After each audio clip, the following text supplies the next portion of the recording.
देश की राजधानी दिल्ली में ऑटो रिक्शा से सफर करना महंगा हो गया है। दिल्ली सरकार ने दिल्ली में ऑटो रिक्शा और टैक्सी के बढ़े हुए किराए को मंजूरी दे दी है।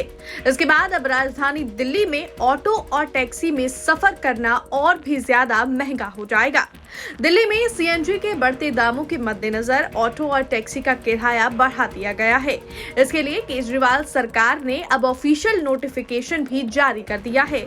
सरकार द्वारा बढ़े हुए किराए की दरें भी जारी की गई है। ये किराया सीएनजी से चलने वाले ऑटो और टैक्सी के लिए बढ़ाया गया है।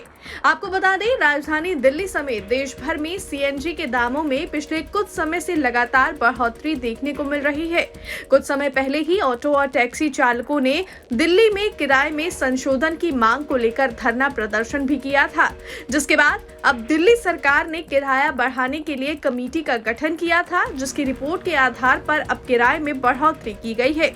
ऑटो का मीटर अब शुरुआती 1.5 किलोमीटर के लिए 25 के बजाय 30 रुपए से डाउन होगा और उसके बाद प्रति किलोमीटर 9.5 रुपए के बजाय 11 रुपए किराया लगेगा। नाइट चार्ज में कोई बदलाव नहीं किया गया है।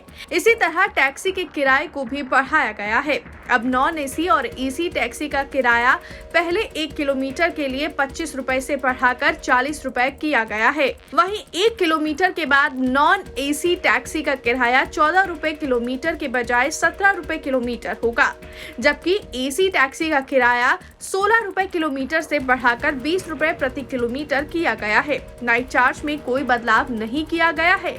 इसके अलावा वेटिंग चार्ज और एक्स्ट्रा लगेज के लिए किराए में कोई बदलाव नहीं किया गया है। आपको बता दें, केजरीवाल सरकार ने पिछले साल अक्टूबर में ही बढ़े हुए किराए के प्रस्ताव को मंजूरी दे दी थी। ये बढ़े हुए रेट तभी निर्धारित कर दिए गए थे। तब सरकार ने कहा था कि ऑटो के किराए में आखिरी संशोधन साल 2020 में हुआ था, जबकि टैक्सी के लिए 9 साल पहले साल 2013 में बढ़ोतरी हुई थी।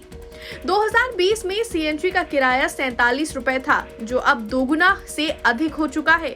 इस मसले पर ऑटो रिक्शा और टैक्सी संगठनों की तरफ से सरकार से शिकायत की गई थी।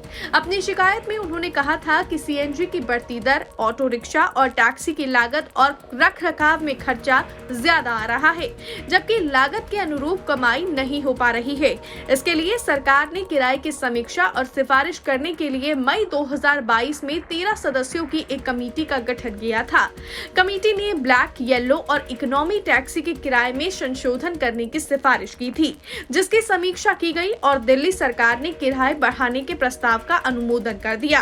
कमेटी ने ये भी सिफारिश की थी कि प्रीमियम टैक्सी श्रेणी के लिए मौजूदा किराए में बदलाव न किया जाए, ताकि उन्हें उपयोगकर्ताओं के लिए बहुत महंगा होने से बचाया जा सके। ब्यूरो रिपोर्ट, दिल्ली तक।